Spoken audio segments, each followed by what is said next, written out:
Et on est de retour et donc pour cette reprise, nous avons le plaisir d'accueillir un entrepreneur au parcours très singulier, une figure vraiment inspirante, un modèle de résilience et d'audace qui est prêt à relever des défis toujours plus ambitieux. Donc en plus d'être un cavalier émérite écrivain, il est le premier animateur de télévision en étant non-voyant de France et ça ne s'arrête pas là car il est présent parmi nous aujourd'hui et c'est parce qu'il a marqué l'histoire de l'e-sport en devenant le premier joueur déficient visuel à participer à une compétition d'e-sport. C'était à la Gamer Assembly l'an dernier où il a démontré que l'accessibilité et la performance peuvent aller de pair dans le monde du gaming. Il vient justement nous partager son parcours cet après-midi aujourd'hui. J'ai Salim Edjaini avec moi sur scène et Uno, son chien, qui est avec nous. Vous pouvez l'applaudir. Bonjour, merci beaucoup pour cette présentation, c'est incroyable. T'as fait énormément de choses en même temps, on va se tutoyer, hein. Évidemment c'est au téléphone avant. Beaucoup de choses à ton actif, donc forcément on a parlé de ton parcours. Moi ce dont j'ai envie de parler pour l'instant en tout cas c'est du jeu vidéo. D'où te vient cette passion? Qu'est-ce qui a été ton accroche au jeu vidéo? Alors, ma vraie accroche aux jeux vidéo, elle est née très très tôt. En fait, bon, en deux mots, mais ma maladie a été trouvée très très tôt. Ce qui m'a fait perdre la vue est arrivé très tôt dans ma vie. Et quand vous êtes un enfant soigné à l'hôpital, on vous donne des exemples de super-héros, des trucs assez fantastiques. Donc, j'étais voué à devenir un futur geek, vraiment, de ouf. Et ça m'a jamais quitté. Ça, c'est un truc, voilà, c'est vraiment resté. Et par la suite, mes parents ont fait un truc qui a un peu surpris pas mal de parents autour. Ils m'ont offert une console de jeu. Un gamin qui voyait pas bien, je voyais encore un petit peu, pas très bien. Et j'ai fait mes premières armes de gamer sur une Nintendo 64 à l'époque. Et en fait, c'était vraiment une fenêtre ouverte sur le rêve, sur le fantastique, sur un genre de livre qu'on écrit à chaque partie, quoi. Ça a été un truc incroyable. Donc voilà, j'ai commencé là et en perdant la vue quelques années plus tard, j'ai fait une petite pause et j'ai réalisé récemment que les choses ne nous étaient pas fermées du tout. Il y a eu d'autres exemples autour de moi, donc je m'en suis un peu inspiré et j'ai voulu retourner à ces amours-là du gaming en fait. Voilà. Donc c'est un milieu qui nous est tout à fait ouvert, en tout cas modérément, peut-être pas assez, mais c'est possible. Ouais. Alors, quand on a discuté un petit peu, tu me parlais beaucoup du fait d'avoir la ref. De savoir de savoir ce qui est mainstream, de quoi les gens parlent, quelles sont les références de pop culture, etc. Forcément, le jeu vidéo s'inscrit là-dedans comme toute autre forme d'art visuel ou même d'art en général. Alors, question basique, mais à quel point justement l'accessibilité du jeu vidéo aujourd'hui est développée pour les personnes non-voyantes ou malvoyantes pour justement réussir à avoir la ref? Et ouais, le terme d'avoir la ref, je le mets au même niveau que la culture au sens large. Le jeu vidéo aujourd'hui a une vraie place. C'est-à-dire que la preuve en est dans les adaptations. On en parlait juste avant cette scène-là. Mais il y a beaucoup de jeux vidéo qui font l'objet d'adaptations, les meilleurs en tout cas.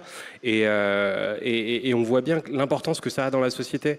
Quand on est mis à part de cette possibilité de jouer, on est mis à part de la ref et on n'est pas forcément justement dans ce groupe. Donc on a des bonnes surprises. Moi, c'est vrai que j'ai acheté ma PS5, coucou Sony, grâce justement à un titre qui est The Last of Us, voilà, qui est très très connu. Naughty Dog se sont vraiment arrachés là-dessus, sur l'adaptation, quoi. Ils ont adapté le partie 2 et le remaster du partie 1 à l'époque. Donc ça m'a permis de finir de A à Z un jeu accessible en sortie de boîte, ce qui pour moi est essentiel aujourd'hui et beaucoup trop rare. Voilà, c'est vraiment dommage. Alors on voit bien que des studios, des devs essayent de s'y pencher, mais voilà, j'en profite pour lancer cet appel. On manque cruellement de titres accessibles. Je ne parle pas de titres dédiés, je parle vraiment de AAA, de grands jeux, de petits jeux aussi. On a besoin de titres parfois un peu indépendants et de pouvoir y jouer. Moi, j'ai une commu avec qui j'adore partager tout ça et à qui j'ai hâte de pouvoir faire découvrir de plus en plus de jeux, quoi. Ouais, on parle d'accessibilité, au final, c'est un terme qui veut un peu tout et rien dire aujourd'hui, parce que l'accessibilité, comme on l'entend, comme les éditeurs et les constructeurs l'entendent, en fait, il y a un spectre qui est tellement divers de personnes singulières, justement, à qui on doit rendre des jeux vidéo accessibles. Ouais, aujourd'hui, est-ce que tu penses que c'est quelque chose qui est méconnu, mal traité, justement, l'accessibilité, un terme un peu fourre-tout dans lequel on met tout? L'accessibilité, ça veut rien dire dans le sens où un jeu qu'on dit accessible, on ne sait pas ce que ça peut signifier. Il y a énormément de modes d'adaptation, autant de types de handicap. Et donc savoir si un jeu a été rendu accessible à ma situation, à la situation du voisin, on ne pourra pas le savoir tant que personne ne s'y est vraiment penché. Et c'est très dur de savoir aujourd'hui pour nous si les studios, si les développeurs se sont penchés sur la question en amont, avant la sortie. Souvent, on doit acheter les jeux, tester nous-mêmes, essuyer parfois des déceptions. J'en ai plein les placards, malheureusement. Et voilà. Et ensuite, informer les copains en leur disant ouais, non, ne fais pas comme moi. Ou alors, au contraire, vas-y, on pensait que c'était pas jouable, mais la dernière mise à jour apporte des super surprises. Donc, c'est des sujets qui sont méconnus. On voit des fois les bonnes volontés. Il y a des titres où on sent bien qu'on a essayé de faire en sorte que ça soit le plus accessible possible. Moi, j'ai souvent le sentiment, malheureusement, que le handicap visuel et la cécité totale est un peu la dernière roue du carrosse. C'est-à-dire qu'un jeu vidéo, basiquement, on se dirait qu'il faut voir pour y jouer. Non, il y a beaucoup de jeux auxquels on devrait pouvoir jouer aujourd'hui, en l'état actuel de ce que d'autres jeux ont fait. Basiquement, si on transpose ce qui a été fait sur Naughty Dog, sur The Last of Us, si on le transpose sur d'autres jeux, quasiment ce qu'ont fait God of War Ragnarok par exemple, on pourrait rendre plein de jeux accessibles, plein de jeux, des jeux en ligne, des jeux solo, des campagnes d'histoire, des trucs comme ça. Donc il y a toujours un peu cette frustration aujourd'hui, où on sait qu'on sait le faire, mais on sait que ça n'a pas été fait. Voilà. Je pense que les éditeurs ou constructeurs rendent les choses peut-être un peu trop compliquées et que finalement rendre des jeux accessibles à des personnes malvoyantes ou non-voyantes, c'est des choses simples et qu'ils essaient de se compliquer un petit peu trop la tâche. Non, je tape sur personne. On n'est vraiment pas dans cet état d'esprit. Je crois qu'on est surtout aujourd'hui dans un état d'esprit de main tendue, de dire voilà, on est présent. Prenez notre argent, mais donnez-nous du plaisir en échange. Voilà, on a vraiment envie de jouer, on a vraiment envie de faire partie de la fête, d'avoir la ref aussi. On est un public pour vous, on est une part de marché pour vous, et on est plusieurs dizaines à ne demander qu'à se mettre à votre dispo, même aux étapes de développement, à jouer, à pas hésiter à se comparer aux copains. Voilà, il n'y a pas de honte dans le développement, dans le jeu vidéo, à dire celui d'à côté a réussi mieux ça, comment nous on peut récupérer ce principe-là pour l'appliquer à notre jeu, à notre titre, et ça peut créer de belles émulations, de belles compétitions de e-sport. Et pourquoi pas créer des équipes dédiées sur des compétitions ordinaires valides. On va y venir un peu tout à l'heure, mais on a eu des belles surprises, notamment par de belles synergies sur Trackmania. On n'aurait jamais cru qu'on en arriverait là sur Trackmania, par exemple. Parlons-en de Trackmania, parce que c'est forcément le jeu sur lequel tu as participé à la Gamer Assembly l'an dernier. Raconte-moi ton expérience. Quelle était l'idée derrière ça? Est-ce que c'était un défi que tu voulais te lancer? Est-ce que tu voulais prouver des choses? C'était quoi l'idée derrière ça? Je pense que le premier à qui je voulais prouver quelque chose, c'était moi, parce que dès qu'on m'a mis cette ceinture entre les mains, d'ailleurs, tous ceux qui ont appelé les équipes de déminage, vous pouvez leur dire que tout va bien. C'est pas polypiégé, tout va bien. Mais en fait, cette ceinture qui permet à la fois de représenter ce que voit une caméra dans l'espace réel et ce qu'on voit comme image un ordinateur dans un espace virtuel, il y avait des vraies possibilités à travers ça. Et dès lors qu'on m'a mis ce défi entre les mains, ce projet Trackmania, ce projet Gamers Assembly avec Optique 2000, on s'est dit allons-y, et je me suis dit mais je vais tryhard, comme on dit. J'ai passé des heures et des heures avec cette ceinture dans le dos sur mon siège gaming à user ma communauté sur Twitch, leur dire les gars, je suis désolé, vous allez voir du replay, du re-replay et encore, parce que je voulais battre cette saleté de demi-quart de seconde qui manquait à vraiment battre mon record. Et je me suis vraiment pris au jeu, en fait, juste comme un gamer. Et une fois qu'on a abattu le sujet de l'accessibilité, de comment faire pour voir le terrain, on s'est rendu compte que, au fond, j'étais juste un gamer et que, voilà, quand les barrières sont levées, on est tous les mêmes finalement. Il y a eu des surprises quand les gens t'ont vu débarquer à la GA. On va parler de la ceinture un peu parce que je veux vraiment que vous voyez ça. Si vous ne l'avez pas vu, c'est un outil qui est absolument fabuleux. Je t'avais parlé au téléphone, ça me rappelle un petit peu c'est Dr Octopus de Spider-Man. C'est un petit peu l'idée. Alors, montre-nous la ceinture et ensuite, est-ce que j'imagine que c'est un dispositif qui a dû surprendre? On n'a pas l'habitude forcément de... Attends, je vais prendre le micro si tu veux. Non, c'est bon, regarde. C'est bon? Ok. Je voulais juste dégager le tapis qui est là. Donc, tous les petits points que vous voyez dans le bas du dos, C'est des solénoïdes, en fait, c'est activé par des petits aimants. Et en fait, c'est des picots qui vont me tapoter dans le dos. Donc imaginez le principe de l'écran, du pixel. Chaque petit point est un pixel. Mais pas un pixel visuel, c'est un pixel tactile. Donc au lieu d'envoyer une image, une couleur qui va percuter votre rétine, moi c'est un petit tapotement dans le bas du dos, ça fait pas mal, hein, vous en faites pas, tout va bien. Et le but c'est de représenter par des vibrations les volumes, les formes du jeu ou de l'environnement réel. Quand c'était sur Trackmania, on a fait en sorte que la route du jeu vidéo soit rendue invisible, donc pas de vibration sur la route, mais par contre que les bords et les obstacles soient rendus visibles. On a invisibilisé aussi la voiture, ce qui rend quelque chose pour moi qui ressemble vraiment à de la sensation visuelle, mais en tactile dans le bas du dos. Je sais que c'est très dur à comprendre, mais en réalité, c'est des choses qui viennent assez facilement et assez vite. Et alors, ce qui me fait beaucoup rire dans cette ceinture d'Arta France, on les embrasse très très fort, c'est que à la base, c'est de la techno de garage. On voit bien, c'est un truc, il ne faut pas sortir dans la rue avec ça, surtout pas. Et en fait, ils ont fait évoluer ça en un concept qui aujourd'hui ressemble beaucoup plus à quelque chose et qui est à deux doigts d'être commercialisé. Ils sont en train de perfectionner le produit et ils ont réussi le pont parfait entre la perception dans le monde réel et dans le monde virtuel. Et moi, j'ai voulu vraiment les accompagner là-dedans.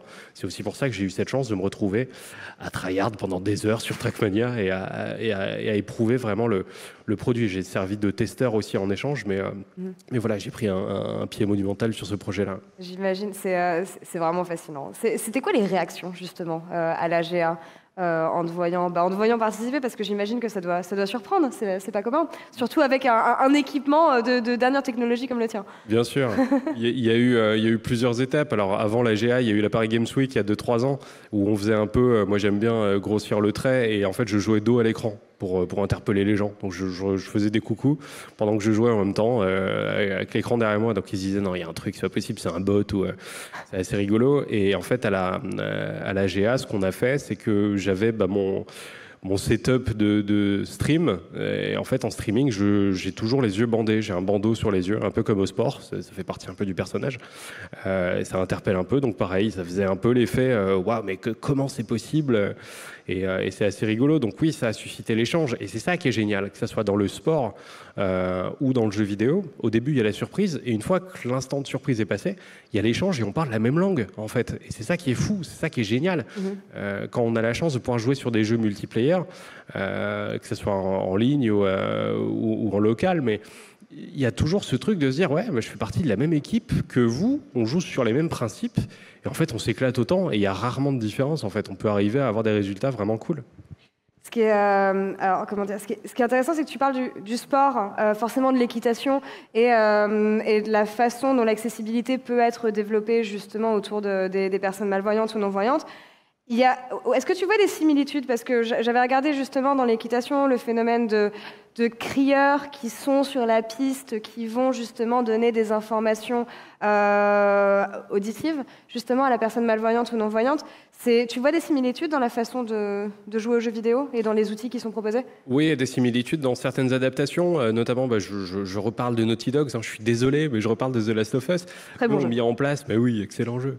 Ils ont mis en place un système de bip, de balisage audio. Donc en fait, on a cette possibilité d'entendre où est un objet, donc sur l'objet lui-même, sur le corps de l'objet lui-même, que ce soit un objet à ramasser, un ennemi, une balise invisible pour les yeux, mais audible pour savoir dans quel sens s'orienter pour avancer dans l'histoire, ce qui est hyper intéressant aussi. Tout ça, ça passe par de l'audio 3D, donc je joue au casque, et c'est là que vraiment je suis le meilleur. C'est voilà, pour vous, l'écran 8K, moi, ça va être un casque, un bon casque, et ça suffit largement pour moi. Voilà. Donc oui, pour se repérer dans l'espace, quand vraiment l'équipe de développement et le titre a été pensé comme ça rejoint exactement ce qu'on retrouve dans le sport, dans l'équitation, dans d'autres sports extrêmes. Je fais aussi un peu de parcours et on est guidé de la même manière en fait, avec des bip-bip, avec des petites choses comme ça, des indications qui vont très très vite. Et si on a besoin de rapidité et d'efficacité pour shooter un zombie dans The Last of Us, on a besoin aussi pour sauter un obstacle et battre un chrono à cheval dans la vraie vie. Ouais. Forcément. Tu vois des des évolutions, en tout cas, est-ce que tu as l'impression que les évolutions vont assez vite, justement, que ce soit dans le développement d'outils qui existent ou le panel de jeux qui est proposé par les éditeurs, j'ai quand même l'impression qu'il y a plus d'efforts qui pourraient être faits de ce côté-là. Qu'est-ce que tu aurais envie de voir plus et comment est-ce que tu penses que justement on peut faire plus? Il y a des plafonds de verre, je ne comprends pas toujours pourquoi, je le déplore un petit peu. Il y a des titres où on voit bien qu'ils ont voulu tout faire. Il y a des titres qui vont jusqu'à mettre de l'audio-description sur les cinématiques. Donc où on peut profiter du spectacle à peu près, mais où en fait les séquences de jeu pour ramasser un objet c'est l'enfer. Là je parle de Spider-Man 2 par exemple. Ramasser un objet dans Spider-Man 2 c'est quasiment pas possible tout seul. Il faut être au demi-millimètre près, il n'y a aucun moyen de savoir si on est dessus. Donc il y a des petites choses où on se dit s'ils avaient eu un aveugle, un malvoyant ou quelqu'un sous la main qui sait de quoi il parle vraiment et qui peut faire ces retours-là, peut-être qu'on aurait eu un résultat plus satisfaisant et où on prendrait un plaisir encore meilleur dessus. Et ça, c'est sans parler des titres qui ne sont pas du tout adaptés et où ça passe à côté. Il y a un grand succès qui est sorti récemment. On a eu un peu la surprise de ne pas pouvoir y jouer en tant que non-voyant. Bref, on est toujours frustré parce qu'on voudrait encore une fois faire partie de la fête. Est-ce que ça doit passer par une exception légale, un peu comme l'audio-description avec le cinéma? Est-ce que ça doit passer par des organismes extérieurs qui démarchent les studios et qui disent « Attendez, nous, on va vous apporter de cette surcouche d'accessibilité » ou est-ce que ça doit passer par des individus, des streamers, des créateurs de contenu comme moi qui vont voir les studios et qui disent « Les gars, moi, le plus vous faites de jeux, le plus je peux travailler, le plus je peux jouer et je peux mettre en place des collabs et je peux mettre en place des jeux mis en avant et les proposer à ma commu, etc. » C'est une très belle image de marque d'avoir un jeu accessible et un jeu efficace en accessibilité. Donc, je ne sais pas par quoi ça doit passer. Je souhaite largement que ça se diffuse. Je suis humblement à la disposition de tous ceux qui voudront que ça se diffuse.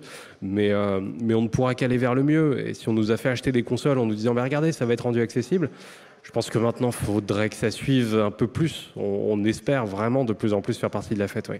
Je vous rappelle au public, on va prendre vos questions d'ici quelques minutes. Moi, j'en ai encore beaucoup de toute façon, donc prenez votre temps. Il y a le QR code qui ne doit pas être loin, mais qui est dans tous les cas du côté de votre badge. Si vous n'avez pas de Wi-Fi ici, il y a un Wi-Fi qui est également disponible pour mettre vos questions. Mais par rapport à ce que tu disais, Salim, il y a une impression de promesse non tenue de la part des éditeurs et de la part des constructeurs, en tout cas pour l'instant, et de dialogue que tu aimerais renouer ou nouer, tout simplement, parce que j'ai l'impression qu'ils ne vous parlent pas. On aimerait, alors promesse non tenue, je sais pas, c'est que y a un vrai sujet en fait avec l'accessibilité.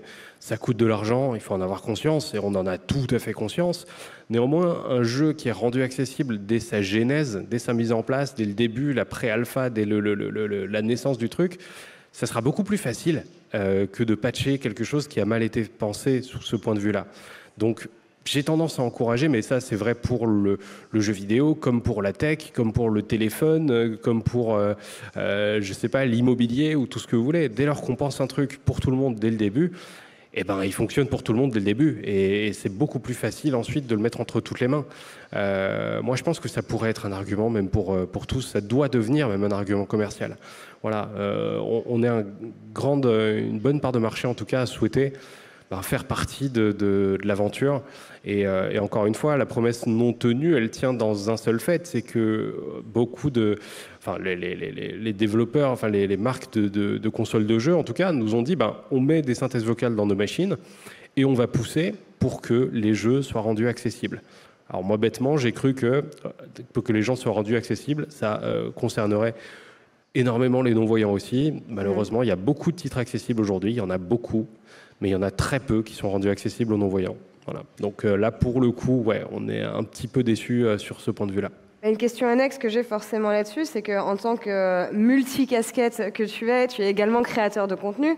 Ça rend pas forcément les choses plus faciles pour faire... C'est un rendez-vous professionnel qui est un peu manqué pour moi. C'est dommage parce que quand les titres sont dans l'actualité, quand on a la possibilité de les avoir un petit peu en avance, etc., on pourrait faire partie de la force de frappe de communication et de dire regardez, ce jeu non seulement il est bien, mais en plus je peux, moi qui ne vois pas, le trouver génial et vous embarquer avec moi dans cette aventure.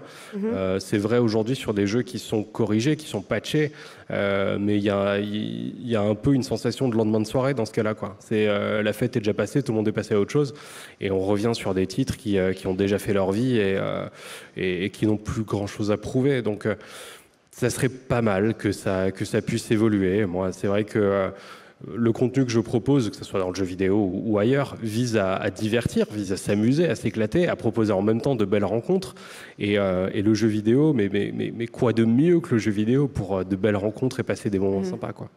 Une question sur ce sujet, justement, si tu avais un message à envoyer, que ce soit aux éditeurs, que ce soit aux constructeurs, pour justement ouvrir ce sujet qu'on laisse un petit peu trop de côté souvent. Le message, c'est on est là. Le handicap, c'est 12 millions. L'entourage du handicap, ça rejoint à peu près 20 millions. Donc on est là. On a une belle part de marché. Malheureusement, ça peut arriver à tout le monde. Je ne le souhaite à personne. Et une fois qu'on est concerné par le handicap, que ce soit en tryharder comme un fou furieux pour préparer une Gamers Assembly ou juste pour passer un bon moment après une journée un peu pourrie, le jeu vidéo, c'est un rendez-vous qu'on est content d'avoir et qu'on serait content d'avoir plus facilement pour tous. Voilà, tout ce que j'ai à dire là-dessus. Et une autre question, puisque tu parles de Gamer Assembly, est-ce qu'il y a d'autres ambitions de compétition e-sport qui sont prévues, Salim? J'aimerais beaucoup. Moi, je tanne un peu les copains de chez Arta pour avoir les versions terminées de la ceinture parce qu'elles fonctionnent sous d'autres systèmes d'exploitation. Elles ont bien évolué, elles ressemblent plus du tout à ça. J'ai pas peur qu'on me tire à vue dans la rue si je sors avec. Donc j'ai vraiment hâte d'avoir les prochaines versions. Et bien sûr qu'il y a des velléités de ma part j'aime beaucoup le rétro gaming, donc j'ai très envie de tester la ceinture sur du Mario 64, modé pour pas qu'il y ait le personnage. J'ai très envie de rejouer à GoldenEye comme à l'époque. Il y a beaucoup de choses que je veux faire, du GTA, mais du GTA avec la ceinture, ça doit être énorme. Voilà, bref, il y a beaucoup de choses que j'ai envie de tester et de mettre en avant. Et il y a notamment une compétition un jeu de VR dont on a parlé sur cette scène il y a quelques minutes, Eva, à qui j'envoie un petit clin d'œil. Mais quoi de mieux que vous pour jouer avec cette ceinture? La réalité virtuelle avec la ceinture, mais ça doit être vraiment extraordinaire. Et je rêve depuis des années de pouvoir l'essayer. Voilà. Donc mon vœu d'accessibilité peut même s'adresser à eSport Virtual Arena. Écoute, un message lancé directement. On a Flo Gutiérrez qui est en stand-by, qui va participer à la prochaine table ronde. Voilà, le clin d'œil est fait. L'appel est lancé. Eva avec la ceinture. On espère, en tout cas. Salim, merci beaucoup d'être venu en plateau. Vous pouvez l'applaudir, hein, vraiment. Merci beaucoup d'être venu partager ton expérience merci à toi. Et tes rêves. Un grand merci à toi et merci beaucoup. J'en profite pour le dire et je le dis parce qu'on me le demande pas, mais merci au CIC d'organiser tout ça pour mettre en avant le gaming. C'est un domaine qui est beaucoup trop sous-coté, je pense, et qui gagne à se faire connaître. Et voilà, et on est tous réunis autour de cette belle cause, de ce beau milieu, de ce beau domaine qui se fait de petit à petit une belle place en France et dans le monde et c'est formidable de mettre en place ce genre d'initiative. Voilà, donc à titre très perso, merci beaucoup. Merci encore une fois, Gaming et l'e-sport. Tout le monde devrait se sentir les bienvenus et encore une fois, merci Salim d'avoir partagé ton expérience.